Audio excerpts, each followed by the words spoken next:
heartless bastard! Klingon bastard!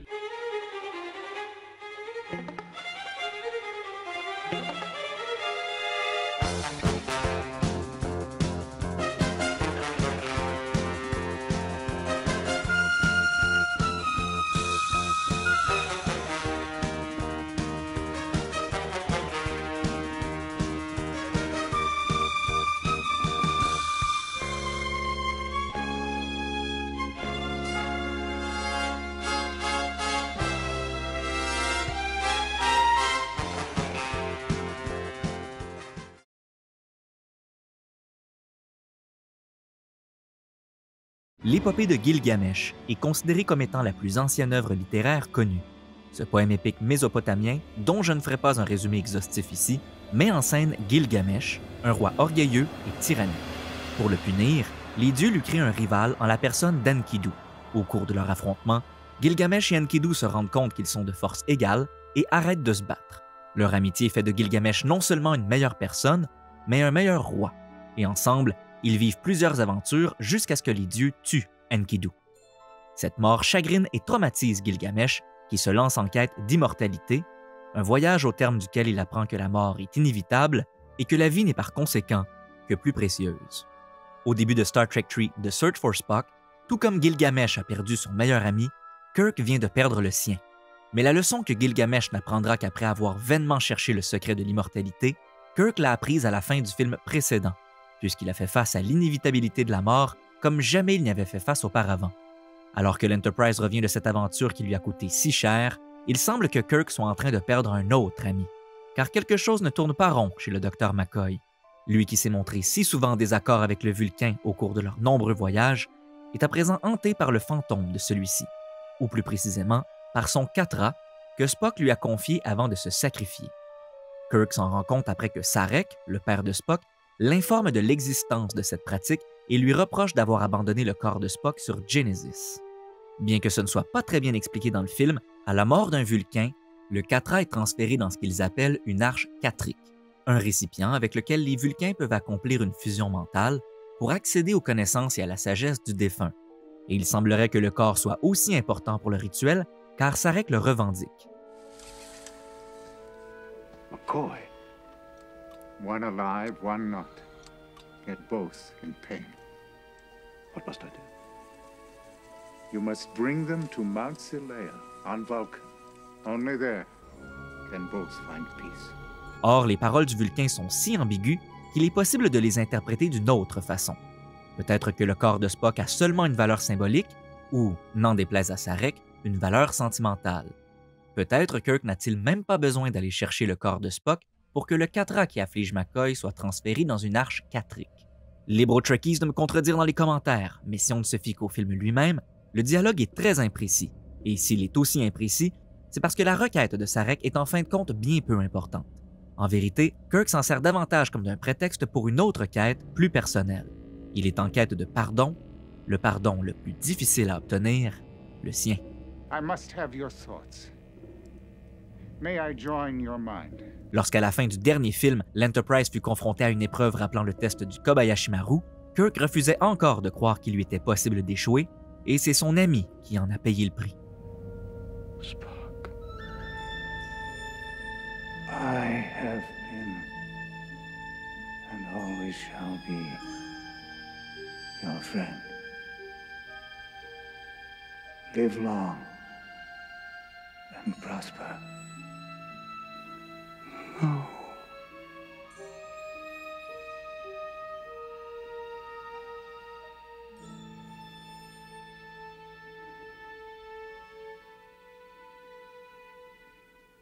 And everything that he was,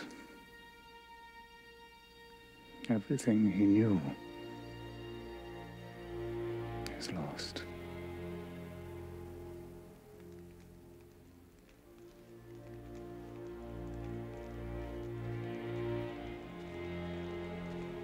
Please wait.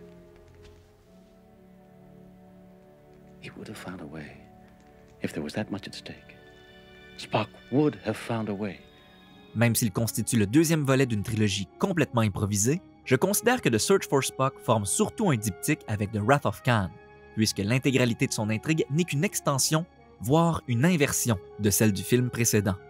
En effet, l'intrigue de Search for Spock annule une grande partie de ce que The Wrath of Khan avait apporté à la franchise. The Search for Spock commence même par une récapitulation du film précédent, comme le ferait un épisode de télévision en 2 parties. Ce genre de scénario ne s'étant produit qu'une seule fois dans la série originale de Star Trek, lorsque Spock avait tenté de détourner l'Enterprise et par conséquent risquer sa carrière pour venir en aide à son ami Pike, le précédent capitaine de l'Enterprise. Ainsi, n'est-ce pas la première fois que l'amitié et la loyauté unissent Spock au capitaine de l'Enterprise à un niveau qui dépasse celui de leur devoir envers Starfleet. Et lorsque Kirk se fait refuser la permission de retourner sur Genesis pour récupérer le corps de Spock, il devient vite évident qu'il ne demandait la permission que par politesse. The word, sir? The word is no. I am therefore going anyway. L'amiral Morrow donne plusieurs raisons à son refus. L'Enterprise est un vieux vaisseau et Starfleet a décidé de ne pas réparer les dommages qu'elle a subis au cours de son dernier voyage. Genesis est devenu un sujet tabou et un lieu interdit d'accès par la Fédération, et Morrow ne croit pas à ce qu'il appelle le mysticisme vulcain. You don't have to believe. I'm not even sure that I believe. Kirk tente de faire comprendre à Morrow que c'est par loyauté et même amitié qu'il veut entreprendre cette quête, mais un bref coup d'œil à l'ambiance sur les autres vaisseaux de Starfleet laisse croire que cette loyauté et cette amitié sont peut-être exclusives à l'Enterprise, et c'est ce qui rend l'équipage de Kirk aussi attachant. How much refit time till we can take her out again? 8 weeks, sir. But you don't have 8 weeks, so I'll do it for you in 2. Mr. Scott, have you always multiplied your repair estimates by a factor of 4? Certainly, sir. How else can I keep my reputation as a miracle worker? Your reputation is secure, Scotty. Pour faire contraste à cette amitié plus forte que le devoir, le film introduit comme antagoniste un groupe de Klingons dirigé par Krug, qui place le devoir et l'honneur au-dessus de tout lien d'affection. Jobbe pit. Kovedli to bedge. Mars, Teler, ho! Ich lach Joey. Toa! Jayaj. Kapla Joey. Angweje. Takalu! Tak! Puisque Star Trek n'est pas une analogie exacte de la réalité et que les auteurs préfèrent utiliser cet univers pour aborder divers sujets sans que des similitudes trop évidentes ne nuisent au message qu'ils essaient de véhiculer ou aux questions qu'ils essaient de soulever, les Klingons, lorsqu'ils apparaissaient dans certains épisodes de la série originale, ne représentaient pas autant l'Union soviétique que certains le prétendent. Il serait plus juste de dire que les auteurs se servaient de la tension constante qui régnait entre la Fédération et l'Empire Klingon pour donner leur opinion sur la guerre froide qui sévissait entre les États-Unis et l'Union soviétique. Le véritable ennemi, lorsque les Klingons apparaissaient dans un épisode, c'était la guerre qui menaçait d'être déclenchée à tout moment, que ce soit à cause des Klingons ou à cause de l'Enterprise. Certes, une guerre contre les Klingons, mais surtout la guerre en tant que concept tragique et absurde. Well, there it is. War. We didn't want it, but we've got it. Curious how often you humans manage to obtain that which you do not want. Néanmoins, c'est sûrement parce que la guerre froide s'intensifiait durant les années 80 que les Klingons furent choisis pour être les antagonistes dans The Search for Spock, alors qu'au départ, ce devaient être les Romuliens. C'est d'ailleurs à cause de ce remplacement, effectué tardivement au cours de la pré-production du film, que les oiseaux de proie, ces vaisseaux romuliens capables de devenir invisibles, sont aujourd'hui plutôt associés aux Klingons, et aussi que je n'ai pas su ce qu'était un Romulien avant de nombreuses années. Ces cousins des Vulcains qui n'ont pas embrassé la logique comme philosophie principale ne sont apparus que dans 2 épisodes de la série originale. La première fois dans Balance of Terror, où Mark Lenard, l'acteur qui interprète Sarek, y jouait un capitaine romulien. Et pour l'anecdote, il jouait un capitaine Klingon dans The Motion Picture. On pourrait même dire que ce processus de remplacement des Romuliens par les Klingons avait déjà été amorcé dans The Wrath of Khan, lorsque le test du Kobayashi Maru faisait référence à une zone neutre séparant l'espace de la Fédération de celui des Klingons, alors que la seule zone neutre mentionnée dans la série originale était celle qui séparait l'espace de la Fédération de l'espace romulien. Ceci étant dit, même si le film fait un parallèle entre la Fédération et les Klingons en juxtaposant 2 scènes où les 2 camps manifestent la même intention, Krug et son équipage ne représentent pas l'Empire, ce qui les rapproche davantage de l'équipage de Kirk, qui ne représente pas non plus la Fédération dans ce film, car Kirk et son équipage désobéissent à Starfleet et volent l'Enterprise pour aller récupérer le corps de Spock sur Genesis. My friends, I can't ask you to go any further. Dr. McCoy and I have to do this. The rest of you do not. Admiral, we're losing precious time. What course, please, Admiral? Mr. Scott? I'd be grateful, Admiral, if you'd give the word. Nombreux sont ceux qui disent que c'est l'interprétation de Krug par Christopher Lloyd qui a pavé le chemin pour Worf et les Klingons dans The Next Generation, et je les crois. Je suis un grand fan de Christopher Lloyd depuis que je l'ai vu pour la toute première fois dans The Pagemaster, un film mettant également en vedette Leonard Nimoy, Whoopi Goldberg, Patrick Stewart, Frank Welker, Moby Dick et une trame sonore de James Horner. Mais revenons à Star Trek. Je crois que ce qui m'empêche d'apprécier Krug autant que la plupart des fans, c'est que je trouve qu'il est en quelque sorte une répétition de Khan, car lui aussi veut se servir de Genesis comme d'une arme. C'est un décalage dramatique qui donne l'impression que les Klingons ne sont qu'une nuisance arbitraire, presque une sous-intrigue du film. Il aurait été narrativement plus logique d'inventer une raison pour que les Klingons veuillent trouver Spock avant Kirk, plutôt que de leur donner encore une fois Genesis comme objectif. Or, fidèle à la série qui présentait toujours le paradis comme un piège, Genesis est un échec. Malgré les réprimandes que David fait à son père dans The Wrath of Khan, le fruit n'est pas tombé loin de l'arbre, puisque David a triché afin de faire fonctionner Genesis. Pour la 3e fois depuis le premier film, la science rate son coup, mais cette fois, le message est clair. Ne joue pas à Dieu qui le veut. En effet, après que la science a été montrée de manière si proéminente dans le premier film et qu'elle ait servi de prétexte pour des scènes d'action dans le deuxième, voilà qu'elle laisse place à la foi et à la religion dans ce 3e film. Car si Spock a toujours représenté l'individu en marge du groupe, c'était aussi le cas de son interprète Leonard Nimoy. Contrairement à ses collègues qui ont pratiquement tous fini par embrasser l'opinion de Gene Roddenberry sur la religion, Nimoy a continué de pratiquer et d'être actif au sein de sa communauté juive orthodoxe, lisant et parlant couramment le yiddish. D'ailleurs, Nimoy s'est inspiré de sa religion pour créer plusieurs éléments de la culture vulcaine. En réalisant lui-même The Search for Spock, il a profité de cette occasion pour injecter ce qui lui avait toujours paru manquer à Star Trek, une religiosité. Alors que Kirk et son équipage font route vers Genesis pour récupérer le corps de Spock, ils apprennent que celui-ci est apparemment revenu à la vie. Bien que Spock peut être vu comme une figure christique, la façon dont il ressuscite s'accorde davantage avec les croyances de Nimoy plutôt qu'avec la résurrection chrétienne. En plaçant ses doigts sur le visage de McCoy à la fin de Wrath of Khan, Spock lui a confié son Katra afin que celui-ci puisse être transféré dans une arche sur Vulcain. How are we doing? USS Enterprise. How are we doing? Respond, please. Funny you should put it quite that way, Jim. Enterprise calling USS. We are doing fine. But I'd feel safer giving him one of my kidneys than what's scrambled in my brain. Cela s'apparente au Gilgul, un concept de réincarnation populaire dans la littérature yiddish et selon lequel il serait possible pour certaines âmes humaines de se réincarner dans des corps non humains. Or, il se trouve que le corps de Spock, laissé sur Genesis, s'est décomposé et qu'une nouvelle forme de vie s'est construite à partir de son ADN. Un clone que la planète fait vieillir rapidement à cause de certains ingrédients utilisés par David dans sa recette pour créer Genesis. On se retrouve donc d'un côté avec une copie biologique de Spock qui n'a ni ses souvenirs ni sa personnalité, et de l'autre côté, l'âme de Spock, préservée dans l'esprit du pauvre Dr. McCoy. Could I offer you a ride home, Dr. McCoy? Where's the logic in offering me a ride home, you idiot? If I wanted a ride home, would I be trying to charter a space flight? D'une certaine façon, on pourrait dire que The Search for Spock, le seul film mentionnant le nom d'un des héros dans son titre, s'apparente à Spock's Brain, le seul épisode de la série originale mentionnant le nom d'un des héros dans son titre. His brain is gone. His brain is missing. And Spock is dying. No. An incredible Vulcan physique hung on to the life support cycle, Takova. His body lives, the autonomic functions continue. But there is no mind. Dans cet épisode plus fidèle à la vision athée de Gene Roddenberry, McCoy n'était pas responsable de réintégrer le Katra de Spock dans son corps, mais de réintégrer son cerveau, un fardeau que Spock ne voulait pas imposer à McCoy à l'époque. Captain, you might lose the doctor that way. He might, but we're sure to lose you if I don't try.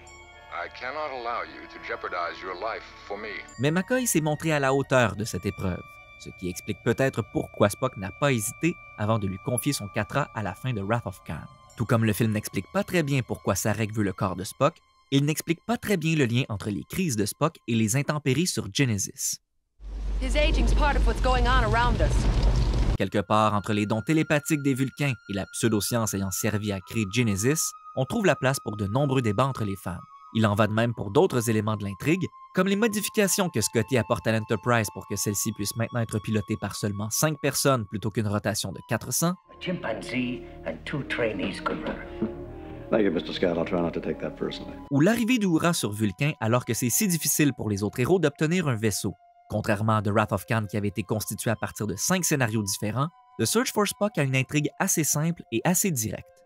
En fait, c'est comme si toutes les intrigues de Wrath of Khan avaient été rassemblées et mises au service d'une seule.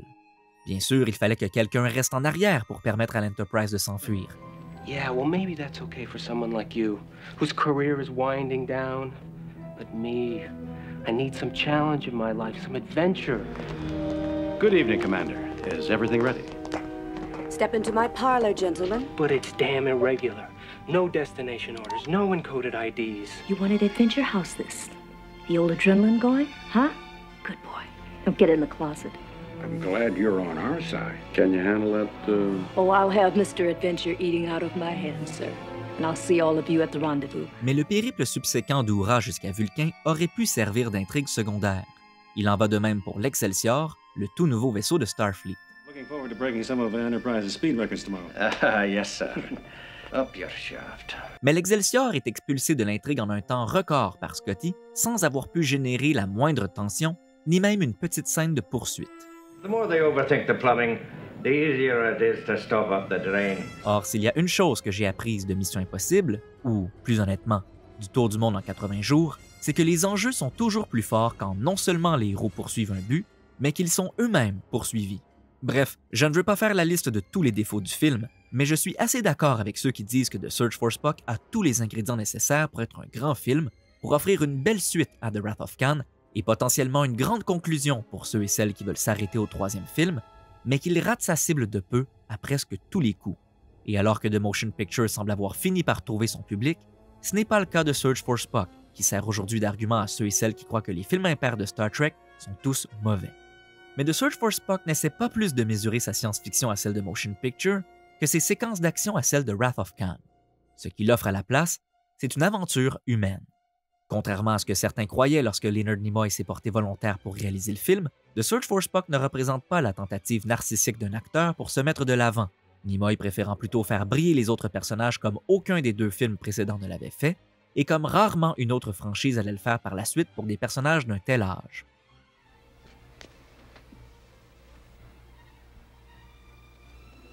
Don't get smart, Tiny. De nos jours, ces personnages sont généralement convertis en mentors ou remplacés par une distribution plus jeune. Mais Nimoy a plutôt décidé d'embrasser les possibilités narratives offertes par le vieillissement de l'équipage de l'Enterprise, qui semble traverser une crise de milieu de vie.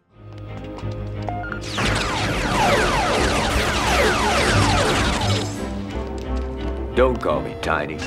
Les producteurs avaient offert à Nicholas Meyer, le réalisateur de Wrath of Khan, de réaliser la suite. Mais Meyer n'aimait pas l'idée que Spock ressuscite et je comprends pourquoi. La résurrection dans les œuvres de fiction est souvent gratuite, maladroite et diminue l'importance et la signification de la mort. Pire encore, ressusciter Spock risquait d'annuler complètement la leçon apprise par Kirk dans The Wrath of Khan, ce qui heureusement n'est pas le cas.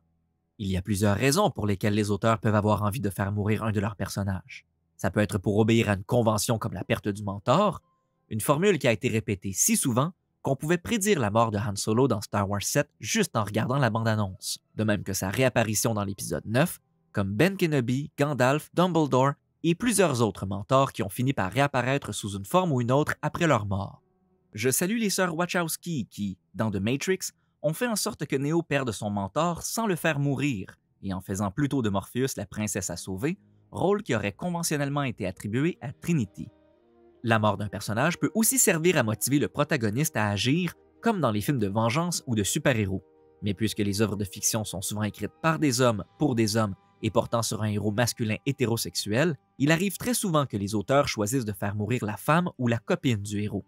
Utilisée de manière excessive, la mort motivationnelle d'un personnage féminin a fini par devenir une convention dénoncée par Gail Simone à travers sa liste Women in Refrigerators, nommée ainsi à cause d'un passage dans une BD de Green Lantern. À d'autres moments, la mort prend la forme d'une punition adressée à un personnage qui a commis une faute, ou peut lui servir de leçon lorsque c'est un de ses proches qui meurt à cause de lui, ce qui est le cas de Spock dans The Wrath of Khan. Parfois, la mort sert de rédemption, une rédemption certes un peu paresseuse, puisque le personnage qui meurt est soudainement converti en héros alors qu'il n'apporte aucune réparation pour les torts qu'il a causés. Il existe encore d'autres raisons pour les auteurs de faire mourir leurs personnages, mais peu importe la raison, il leur arrive de vouloir revenir en arrière, car bien sûr, dans la plupart des cas, la mort d'un personnage est perçue comme quelque chose de dramatique. Mais on a tendance à oublier que la vie est également dramatique, et quand tuant un personnage, certes, on génère un moment dramatiquement fort, mais on élimine du même coup tous les drames potentiels que le personnage pouvait générer en continuant de vivre. It's a hell of a thing, killing a man. You take away all he's got, and all he's ever gonna have. C'est souvent lorsque les auteurs se retrouvent dans cette situation, volontairement ou non, qu'ils décident de ressusciter un personnage, ce qui est parfois célébré par le public heureux de retrouver un personnage apprécié et parfois critiqué lorsque cette résurrection est maladroite. Maintenant que nous avons vu pourquoi un auteur fait mourir un personnage, voyons quelles sont, selon moi, les 4 grandes règles pour bien le ressusciter. D'abord, la résurrection d'un personnage ne doit pas effacer les conséquences de sa mort. Dans le cas par exemple d'une mort comme celle d'un mentor, où l'objectif fondamental est de faire en sorte que l'apprenti vole de ses propres ailes, la résurrection du mentor ne doit idéalement pas permettre à l'apprenti de pouvoir compter de nouveau sur son mentor. À l'inverse, comme plusieurs l'ont déjà fait remarquer, la résurrection de Palpatine dans Star Wars épisode 9 annule complètement la mort rédemptrice de Darth Vader dans l'épisode 6. La deuxième règle pour bien ressusciter un personnage peut être vue comme une extension de la première règle. En effet, si la mort d'un personnage entraîne des conséquences sur le récit et sur ses proches, sa résurrection doit également entraîner des conséquences. Autrement dit, il doit y avoir un prix à payer. Dans Casper, la résurrection du père de Kat se fait au détriment de la possibilité pour Casper de revenir à la vie. Dans le troisième Pirates of the Caribbean, la résurrection de Will se fait au détriment du rêve de Jack de devenir immortel, alors que sa propre résurrection n'avait entraîné de conséquences sur aucun personnage important pour l'intrigue. S'il n'y a pas de prix à payer, la résurrection doit au moins se faire attendre, comme ce fut le cas pour Hal Jordan et Barry Allen dans les comics, qui ont été respectivement ressuscités 10 ans et 25 ans après leur mort, contrairement à Superman qui a fait son retour à peine 1 an après sa mort. Une des résurrections les plus décevantes au cinéma reste celle de Sherlock Holmes dans A Game of Shadows, où, après avoir adapté l'emblématique duel entre Sherlock Holmes et Moriarty au bord des chutes du Reichenbach, le film ramène Sherlock après seulement quelques minutes. 12 ans plus tard, cette franchise est toujours dans le coma. À l'inverse, dans certaines œuvres, le prix à payer pour la résurrection est si important que son interdiction devient une des règles fondamentales de son univers. Ce qui m'amène aux 2 dernières règles pour bien ressusciter un personnage. La résurrection d'un personnage doit pouvoir s'expliquer soit par un élément introduit plus tôt dans l'intrigue ou grâce aux règles de l'univers en question. Par exemple, même si dans Dragon Ball la résurrection est une pratique courante et souvent sans conséquence, il n'en reste pas moins qu'elle est cohérente avec l'univers de Dragon Ball puisqu'elle se réalise grâce aux 10 Dragon Ball qui sont souvent au cœur de l'intrigue. Dans The Mummy Returns, Evelyn revient à la vie grâce au Livre des Morts qui a déjà ressuscité plusieurs momies auparavant dans la franchise. Et bien sûr, tout comme la deuxième règle était une extension de la première, la quatrième est une extension de la troisième, car la résurrection d'un personnage ne doit pas altérer les règles de l'univers en question, à moins que ces altérations soient explorées dans la suite du récit. Autrement dit, lorsqu'un personnage ressuscite, le public ne doit pas se demander pourquoi les autres personnages qui sont morts n'ont pas été ramenés à la vie. À titre d'un des pires exemples de cette règle, nous trouvons Star Trek Into Darkness, à la fin duquel McCoy synthétise une potion magique à partir du sang de Khan, ce qui lui permet de ressusciter Kirk, mais aussi de mettre fin à la mort elle-même, tant et aussi longtemps qu'il laisse le corps de Khan renouveler son sang après chaque transfusion. Or, ce n'est jamais abordé dans la suite Star Trek Beyond. La mort et la résurrection de Kirk dans Star Trek Into Darkness constituent encore une fois un appel à la nostalgie de la part d'Alex Kurtzman, puisqu'elles font écho à la mort et à la résurrection de Spock dans les films originaux. Contrairement à la résurrection de Kirk dans Into Darkness, la résurrection de Spock résulte d'une combinaison de circonstances si particulières qu'on ne pourra probablement jamais la répéter dans le futur. Et par conséquent, celle-ci n'altère en aucun cas les règles de l'univers de Star Trek. De plus, elle résulte à la fois d'informations introduites dans le film précédent et de nouvelles informations qui se joindront désormais aux règles de l'univers de Star Trek. Mais qu'en est-il des 2 premières règles?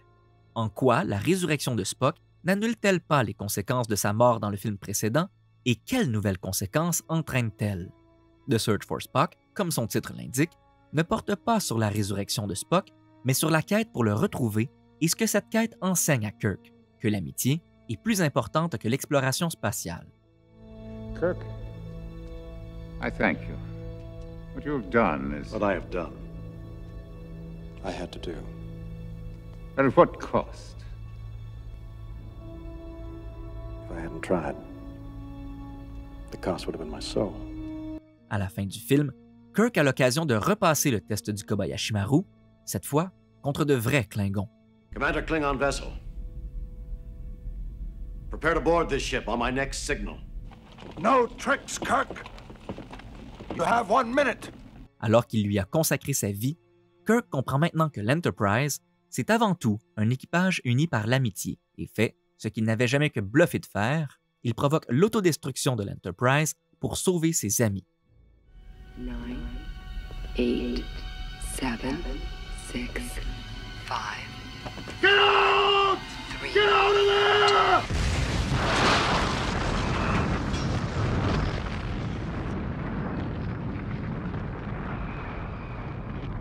Prenant exemple sur Spock qui a transféré son âme dans un autre corps, Kirk transfère l'âme de l'Enterprise, c'est-à-dire son équipage, hors du vaisseau.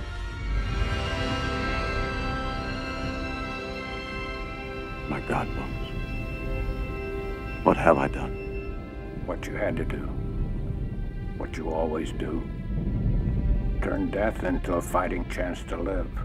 Mais alors qu'il a sacrifié sa carrière et l'Enterprise pour sauver ses amis, il y a un sacrifice que Kirk ne s'attendait pas à faire, celui de son fils. Puisque The Search for Spock est plus religieux que les 2 films précédents, cette fois, la déception du progrès scientifique est punie et le Dr. Frankenstein paye le prix de son arrogance. Pour l'instant, comme plusieurs autres éléments du film, cette mort tombe un peu à plat, puisque la relation entre Kirk et David n'a pas vraiment été développée. Mais elle aura des conséquences plus tard dans la franchise, car quelque chose se brise à l'intérieur de Kirk. Oh. Klingon bastard, you've killed my son. Certes, il n'a jamais porté les Klingons dans son cœur. Mais dorénavant, le conflit est personnel et on voit Kirk faire preuve d'une surprenante cruauté lors de son affrontement contre Krug. I have had enough of you!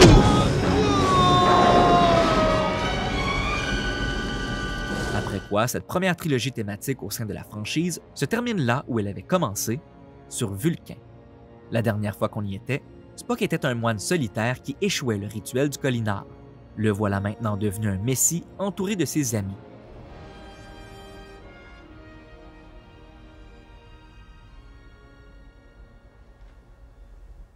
Jim. Your name is Jim. Yes.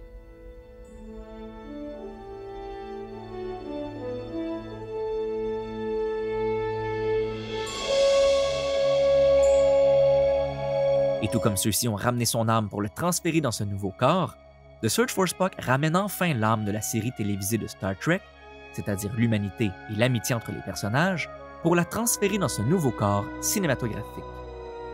Encore une fois, merci à vous d'encourager la chaîne en aimant cet épisode et en activant les alertes. Dites-moi dans les commentaires ce que vous pensez de Search for Spock, et on se retrouve dans un mois pour parler de la conclusion de la trilogie narrative amorcée par The Wrath of Khan.